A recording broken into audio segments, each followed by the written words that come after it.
नमस्कार, शाम के 4 बज रहे हैं और टाइम्स नाउ नव भारत पर आप सबका स्वागत है। आप देख रहे हैं अर्ली प्राइम टाइम का सुपरहिट शो 4 का फायर और आपके साथ मैं हूं ज्योति मिश्रा। नमस्कार, मैं हूं आपके साथ श्वेता श्रीवास्तव। तो इस बुलेटिन में तमाम बड़ी खबरें हम आपको दिखाएंगे। आज दिन भर क्या सी कौन सी बड़ी खबरें रही, हर का अपडेट हम आपको बताएंगे।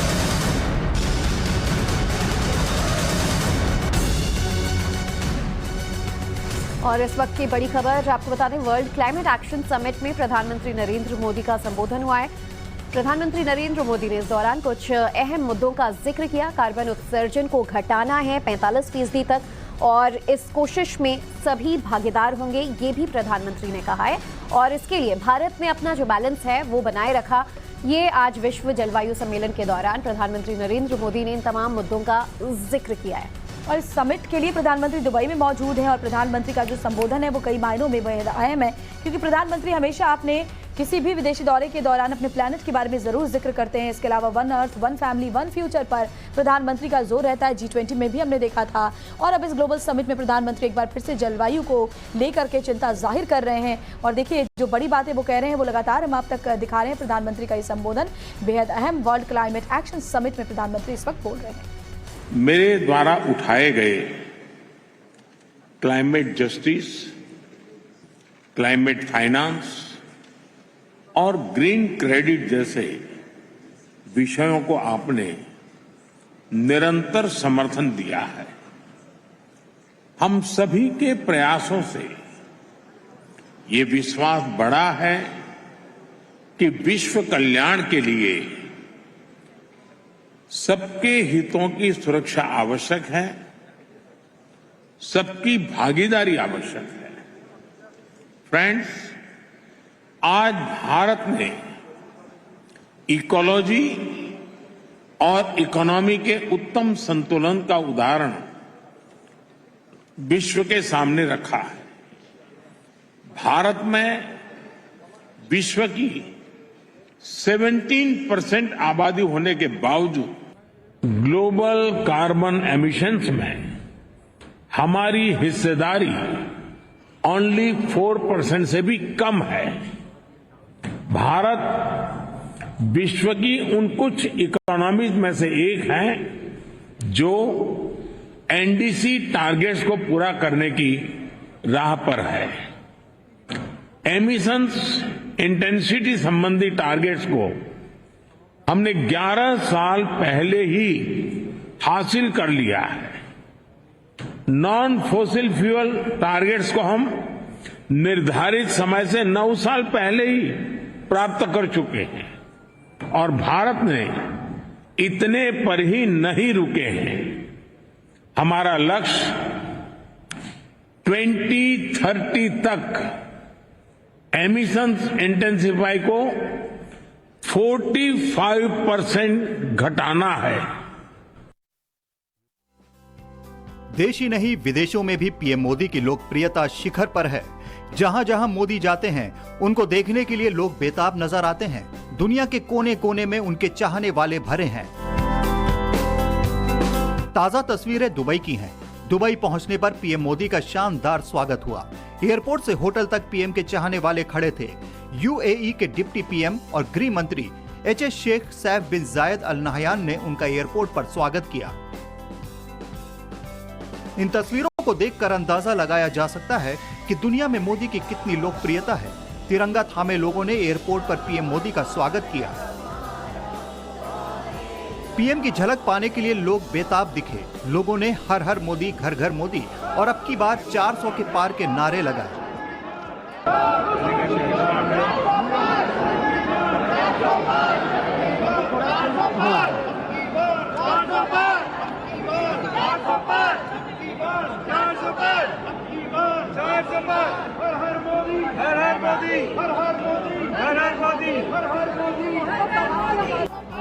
साथ ही प्रधानमंत्री ने युवाओं और महिलाओं से भी मुलाकात की। लोग देर रात से पीएम के इंतजार में खड़े थे।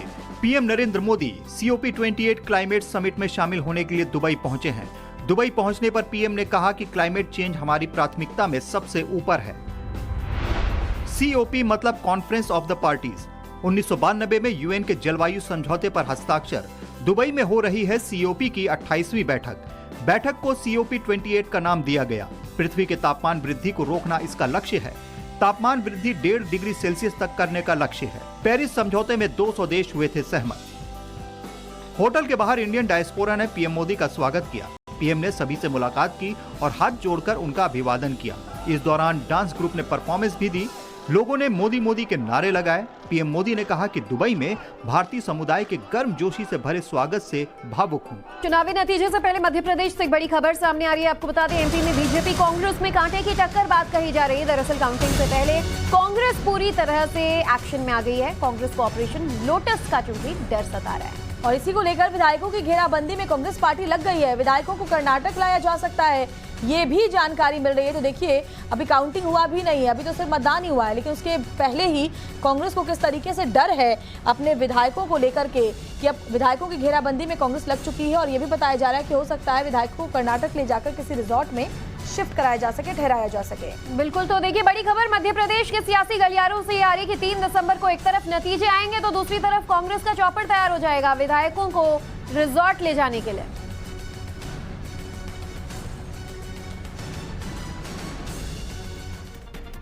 और एग्जिट पोल आने के बाद कांग्रेस और बीजेपी में क्या हलचल है, हमारे संवाददाता मकरंद काली की इस रिपोर्ट को देखिए आप। एग्जिट पोल में बीजेपी और कांग्रेस कांटे की टक्कर में नजर आ रहे हैं। किस पार्टी की सरकार बनेगी ये तो 3 दिसंबर को स्पष्ट होगा, लेकिन एग्जिट पोल्स के आने के बाद दोनों राजनीतिक दलों ने अपनी तैयारियां तेज कर दी हैं। निर्दलीय और बागी प्रत्याशियों के साथ लगातार संपर्क साधा जा रहा है और जरूरत पड़ने पर चार्टर्ड प्लेन और रिसोर्ट तक की बुकिंग की जा रही है। सूत्र बताते हैं कि अगर आवश्यकता पड़ी तो बीजेपी और कांग्रेस हर परिस्थिति के लिए तैयार हैं और ऐसे में सरकार किसकी बनेगी इस पर सबकी निगाहें लगी हुई हैं। कैमरामैन अभिषेक के साथ मकरंद काली, टाइम्स नाउ नवभारत, भोपाल। भारत के consulting editor Sushant Sinha point two point आपको बताएंगे। देखिए ये स्पेशल एपिसोड। इंडी गठबंधन के खास तौर पर कांग्रेस को सबसे ज्यादा उम्मीद मध्य प्रदेश से, और मध्य प्रदेश वो राज्य है जिसको लेकर यह माहौल बनाया गया था कि यहां तो बीजेपी कांग्रेस के सामने टिक नहीं पाएगी। यही बोल रहे थे ना कि मध्य प्रदेश तो खत्म माहौल है। यह माहौल बनाया जा रहा था कि कांग्रेस को तो मध्य प्रदेश में लैंडस्लाइड जीत मिलेगी, मतलब बीजेपी का सुपड़ा साफ हो जाएगा। लेकिन एग्जिट पोल्स के आंकड़े तो अलग ही पिक्चर दिखा रहे हैं। जितने भी एग्जिट पोल्स हुए हैं, अगर सभी को मिलाकर पोल ऑफ पोल्स मध्य प्रदेश का देखा जाए तो मध्य प्रदेश का कुछ आंकड़ा इस तरह से बनता है। पोल ऑफ पोल्स कह रहा है कि मध्य प्रदेश में बीजेपी को 131 सीटें आ सकती हैं, 131 230 में से, और कांग्रेस 96 सीटों पर अटक जाएगी। अन्य के खाते में 3 सीटें जा सकती है। बहुमत का आंकड़ा 116 है, यानी पोल ऑफ पोल्स दावा कर रहा है कि बीजेपी बहुमत के आंकड़े से 15 सीट ज्यादा हासिल कर सकती है मध्य प्रदेश के अंदर। और कुछ एग्जिट पोल्स के आंकड़े तो यह बता रहे हैं कि मध्य प्रदेश में बीजेपी को लैंडस्लाइड जीत मिलेगी। जैसे मध्य प्रदेश में टुडेज चाणक्य का जो एग्जिट पोल है, जरा अगर आप उसको यहां देखेंगे, जो टुडेज चाणक्य का एग्जिट पोल है वो ये दावा कर रहा है कि बीजेपी को, जरा ये आंकड़ा देखिए, इसको आपको दिखाता हूं। अब ये जरा देखिए, इसमें मध्य प्रदेश का आंकड़ा आपको दिखा रहा हूं, और इस मध्य प्रदेश के आंकड़े के लिहाज से अगर आप देखेंगे तो हमारा पोल ऑफ पोल्स कह रहा है कि बीजेपी को 131 सीट आएगी और कांग्रेस 96 पर अटक जाएगी। लेकिन अगर आप देखेंगे टाइम्स नाउ नवभारत और ईटीजी का एग्जिट पोल कह रहा है कि कांग्रेस 117 तक जा सकती है और बीजेपी 111 तक जा सकती है। अब दूसरे एग्जिट पोल देखिए, न्यूज 18 कह रहा है कि बीजेपी 112, कांग्रेस 113, इतने कांटे की टक्कर है। आज तक और एक्सिस माई इंडिया का एग्जिट पोल कर रहा है कि बीजेपी तो 150 का आंकड़ा पार कर जाएगी, 150, 150 प्लस, और कांग्रेस मात्र 79। टीवी 9 भारतवर्ष का कह रहा है 111 बीजेपी और 116 कांग्रेस।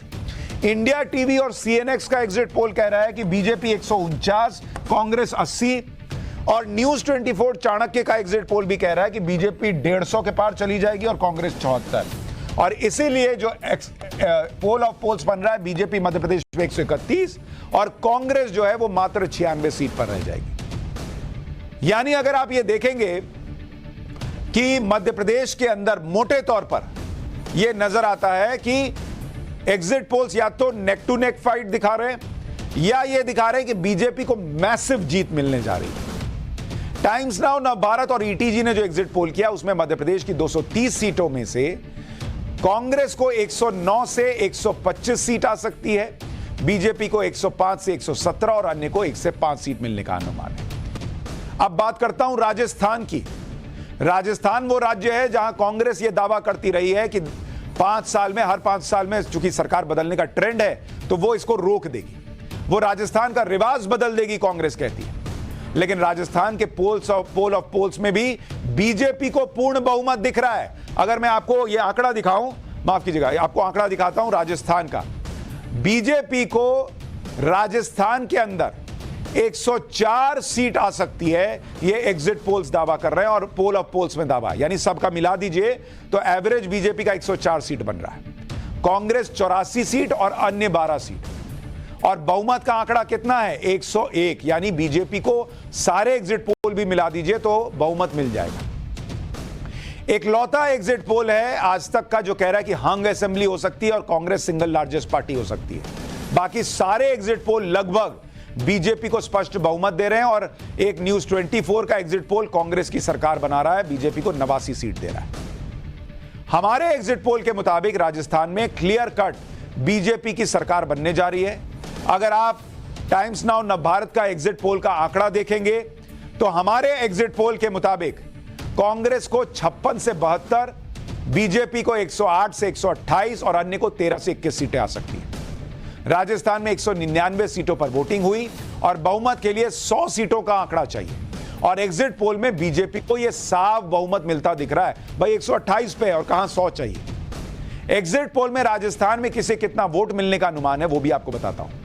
कांग्रेस को करीब 39% वोट, बीजेपी को करीब 42% वोट, यानी कांग्रेस से 3% ज्यादा और अन्य को 19% वोट। अगर एग्जिट पोल के आंकड़ों की पिछले चुनाव से तुलना करें तो आप ये देखेंगे कि बीजेपी की सीटें जो हैं वो पिछले बार घट के 73 हो गई थी, इस बार बढ़कर 128 तक जा सकती है। कांग्रेस बढ़कर 100 पे चली गई थी 2018 में, जो कि 2013 में 21 पे थी, वो घटकर फिर 72 पर आ रही है। यानी एक तरह से रिवर्सल हो रहा है जो कि पिछले बार हुआ था, जो कि राजस्थान का पैटर्न रहा है। अब सवाल यह है कि राजस्थान में किसके नाम पर वोट पड़े। यह आपको आंकड़ा कहीं नहीं मिलेगा किसी एग्जिट पोल में। हमारे एग्जिट पोल के मुताबिक राजस्थान के वोटर्स ने कांग्रेस को गहलोत के चेहरे पर वोट दिया। हमने जब लोगों से पूछा कि किसके नाम पर वोट किया कांग्रेस को, तो मुख्यमंत्री के चेहरे पर 47% वोट पड़ा, जन कल्याणकारी योजनाओं पर 25% वोट, ओल्ड पेंशन स्कीम के वादे पर 12% वोट और पारंपरिक मतदाता 16% वोट। यानी राहुल गांधी का तो लोगों ने नाम भी नहीं लिया। जो वोट पड़ा है बढ़कर या जिससे जितनी सीटें भी आ रही हैं वो अशोक गहलोत के नाम पर आ रही हैं, राहुल गांधी के नाम पे कुछ नहीं, नीलबटे सन्नाटा। जबकि हमने राजस्थान के वोटर से पूछा कि बीजेपी को किसके नाम पे चेहरे पे वोट किया, तो उन्होंने कहा कि हिंदुत्व के नाम पर 26% लोगों ने वोट किया। मोदी का चेहरा जो है, मोदी का हिंदुत्व के नाम पर 26% ने वोट किया। नरेंद्र मोदी के चेहरे पर 28% लोगों ने वोट किया। चुनाव राज्य का है लेकिन नरेंद्र मोदी के नाम पर फिर भी 28% लोग वोट कर रहे हैं। 14% राष्ट्रवाद के नाम पर वोट कर रहे हैं और वर्तमान सरकार से जो नाराजगी एंटी इनकम्बेंसी है उसके नाम पर 32% वोट पड़ा है। यानी आप हिंदुत्व, मोदी का चेहरा और राष्ट्रवाद मिला दें तो करीब करीब 50% से ज्यादा वोट बीजेपी को मिल जाता है। और इसमें आप अंदाजा लगा सकते हैं कि 2024 में क्या होगा जब अभी नरेंद्र मोदी के नाम पर, उनके चेहरे पर और उनके हिंदुत्व की बातों पर इतना वोट पड़ रहा है भर भर। सबके अपने अपने दावे हैं। उधर मध्य प्रदेश और राजस्थान के बाद एक राज्य और है जहां से कांग्रेस को बहुत उम्मीद है और वो राज्य है छत्तीसगढ़। छत्तीसगढ़ में राजस्थान की ही तरह कांग्रेस की सरकार है और वहां भी कांग्रेस ये दावा कर रही थी कि वो सरकार रिपीट करेगी। जब वोटिंग नहीं हुई थी, इलेक्शन नहीं शुरू हुए थे, तब तो लोग कह रहे थे कि बीजेपी 10, 15, 20 सीट पे सिमट के रह जाएगी। छत्तीसगढ़ को लेकर पोल ऑफ पोल्स में क्या अनुमान लगाया जा रहा है पहले वो आपको दिखाता हूं, फिर आगे की बात बताऊंगा। पोल ऑफ पोल्स कह रहा है कि कांग्रेस को छत्तीसगढ़ में 90 सीटों वाली विधानसभा में 47 सीट आ सकती है। यानी जो बहुमत के लिए आंकड़ा है 46 का, उससे मात्र 1 सीट ज्यादा। और बीजेपी 40 तक पहुंच रही है और यह बीजेपी के लिए बड़ी बढ़त होगी। अगर वो ऐसा कर पाती है। और इसका मतलब यह भी है कि अगर 47 और 40 का आंकड़ा है तो ये ऊपर नीचे भी हो सकता है और छत्तीसगढ़ में खेल भी हो सकता है। छत्तीसगढ़ भी वो राज्य है जिसको लेकर कहा जा रहा था कि यहां कांग्रेस के सामने बीजेपी टिक नहीं पाएगी, लेकिन एग्जिट पोल के नतीजों में कांग्रेस को बढ़त दिख रही है, बहुमत के पार कांग्रेस दिख रही है, लेकिन बीजेपी बहुत पीछे नहीं है। आप देखिए हर एग्जिट पोल में 45-41, 45-41, 46-41, 47-40, 48-49 का मामला है। कहीं भी जो आप देखेंगे सिर्फ नवभारत का एग्जिट पोल छोड़कर कांग्रेस पार्टी 50 तक नहीं पहुंच पा रही। ऐसे में लोग कह रहे हैं कि उलटफेर की संभावना है। हालांकि कुछ एग्जिट पोल ऐसे भी हैं जिन्होंने छत्तीसगढ़ में बहुत क्लोज फाइट होने का अनुमान लगाया है, और इसको अगर आप देखेंगे तो इससे पता चलता है कि मामला पलट भी सकता है। वैसे टाइम्स नाउ, नवभारत और ईटीजी के एग्जिट पोल के मुताबिक छत्तीसगढ़ में कांग्रेस की सरकार बनती दिख रही है, लेकिन अगर आप वोट परसेंट को देखेंगे तो आपको समझ में आएगा कि क्या हो सकता है। कांग्रेस को वोटिंग परसेंटेज की बात करूं, कांग्रेस को करीब 46% वोट छत्तीसगढ़ में मिलता दिख रहा है, बीजेपी को 42.5% और अन्य को करीब करीब 11%। लेकिन अगर छत्तीसगढ़ के पिछले बार के चुनाव से तुलना कीजिएगा तो पिछले बार कांग्रेस को 68 सीट मिली थी, जबकि एग्जिट पोल में आप देखेंगे इस बार कांग्रेस को 10 से 20 सीट का नुकसान होता हुआ दिख रहा है, जबकि बीजेपी की सीटें दोगुनी होती भी नजर आ रही है। बीजेपी छत्तीसगढ़ में पिछली बार 15 सीट पर सिमट गई थी और इस बार एग्जिट पोल में बीजेपी को 32 से 40 सीटें मिलने का अनुमान है। आप सोचिए बीजेपी ने गजब का गेन किया है, ऑलमोस्ट मतलब डबल से भी ज्यादा भाई, और कांग्रेस जो है वो नीचे गिर गई है। हालांकि एग्जिट पोल के नतीजों पर जब छत्तीसगढ़ के सीएम भूपेश बघेल से सवाल किया गया तो उन्होंने 75 सीटें मिलने का दावा ठोक दिया। एक बार भूपेश बघेल को सुनिए। 7 एग्जिट पोल में किसी का आंकड़े एक आध समानता है, लेकिन 2 दिन बाद वो सभी पोल जो है एक समान होंगे। तो एग्जिट पोल चलने दीजिए, लेकिन सरकार हमारी बनेगी भारी बहुमत से और अधिक जाएगा। वो जो 57 है ना, वो 75 इधर उधर होगा। लेकिन अब सवाल यह है कि छत्तीसगढ़ में लोगों ने अगर कांग्रेस को वोट किया है, और इतना टाइट मामला है भी, क्योंकि कहा जा रहा है कि एग्जिट पोल में बीजेपी की सीटें वोट शेयर करीब 10% बढ़ता दिख रहा है, तो ये किस वजह से हुआ है? तो हमने पूछा कि कांग्रेस को वोट किस बात पे दिए बॉस, तो लोगों ने कहा मुख्यमंत्री का चेहरा देखकर 34%, जन कल्याणकारी योजनाएं 18%, सरकार का अच्छा काम 31%, पारंपरिक मतदाता 17%, यानी यहां भी राहुल गांधी का चेहरा देखकर किसी ने वोट नहीं किया है। अब आप सोचिए 2024 में क्या होगा। लेकिन हमने फिर छत्तीसगढ़ के लोगों से पूछा कि बीजेपी को अगर वोट दे रहे हो तो किस बात पे दे रहे हो, ये भी बताओ। तो लोगों ने कहा कि हिंदुत्व की बात पर 12%, नरेंद्र मोदी का चेहरा देखकर 33% लोग, विधानसभा का चुनाव है लेकिन 33% लोग नरेंद्र मोदी का चेहरा देखकर वोट कर रहे हैं। लोक लुभावन वादे पर 28% और वर्तमान सरकार से नाराजगी यानी एंटी इनकम्बेंसी 27%।